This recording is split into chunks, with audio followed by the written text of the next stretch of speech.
Hi, welcome. You don't stand a chance against the modern era. Potato chip companies spend millions of dollars just to get the perfect crunch in their chip for maximum consumerism, consumer, whatever.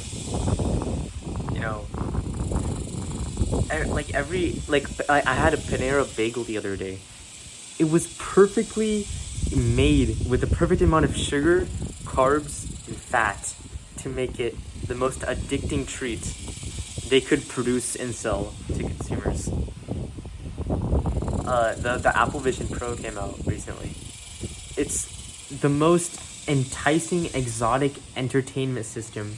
You know, it disguises itself as productivity. Oh, look at the stock people, bro. The stock people can have 50 monitors. Bro, are people actually going to use it for that? Or are they going to use it?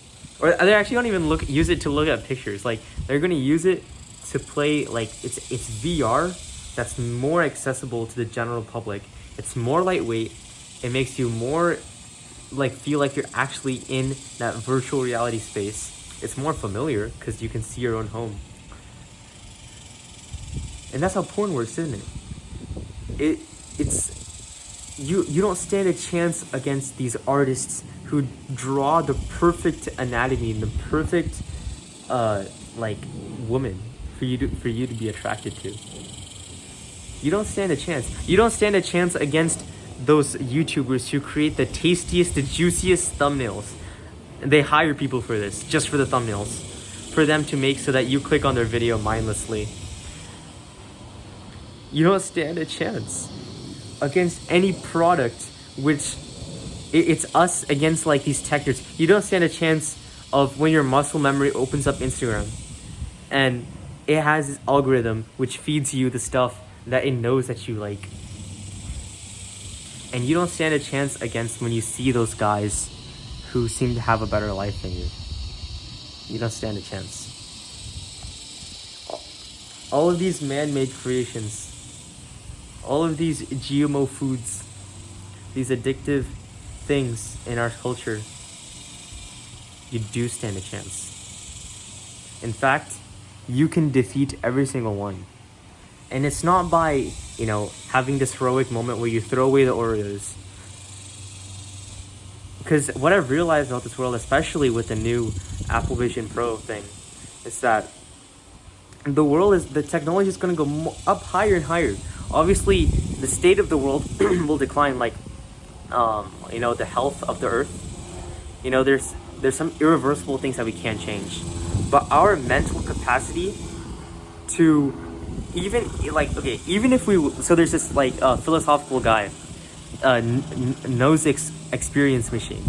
And it was this question where if you could plug yourself into this experience machine where you could experience max pleasure with zero suffering for every single second for the rest of your life, would you take it, And that's like a different thing. But even if the real world turned into the experience machine where if humans become immortal and every single second of our lives is pure pleasure, that's impossible, right? Because the world doesn't work like that. Entropy. Just think about the idea of entropy.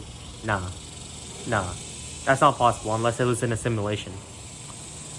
So because it's not possible, and because that we know that the feeling of happiness inherently comes from the systems you create through hard work, we know that no matter how good the pleasure seems, we can still resist it. Even if they create the Apple Vision Pro, you can resist it. You can resist it. You can start by resisting those Krispy Kreme donuts that they bring in at work. You can start by buying the Oreos for your own sister who asked you and not having a single one, even after weeks of it being in the pantry. It's like progressive overload, right? Like at the gym, you start with 30 pounds for curling, then you start with, no one starts with 30 pounds, okay? Let's calm down. You start with a lightweight, you build up to 30 pounds. Even with technology, you wean off the things that are bad, the things that you know are bad. You distance yourself from the worldly things. And I don't know, like, it's possible.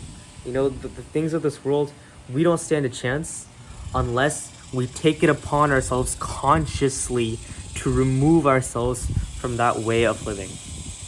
Because our kids won't stand a chance if we don't step up for our own lives, for our own wives.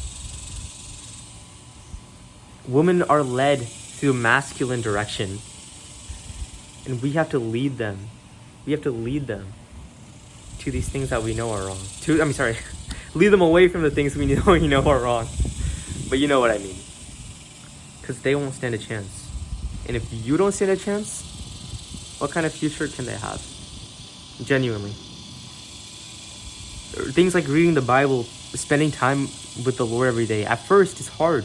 It's difficult. But we fall in love with that routine. Because we see who God is. We see the Father, the loving Father He is. So what are you waiting for? Because they're not waiting for you. They're gonna keep producing addictive stuff and keep like getting more people hooked before it's too late. But even if it's too late, you can still get off it. I believe you can get off it. You can get off addiction. Certainly, there's things that will be permanently damaged, but nothing's stopping you from living out the plan that God has for you. Unless, actually, no. Even if your legs got cut off, you can still live out the plan God has for you. But you have your legs, hopefully, and you have your brain. You have a tongue. If you have a tongue, you have fingers to write. You can speak life. So speak life. Do life. Begin now. You know the things that are bad. I don't need to tell you. Or you can go like find other people. They'll tell you what's bad, and you know what's bad. If you don't try, you won't stand a chance. Good luck.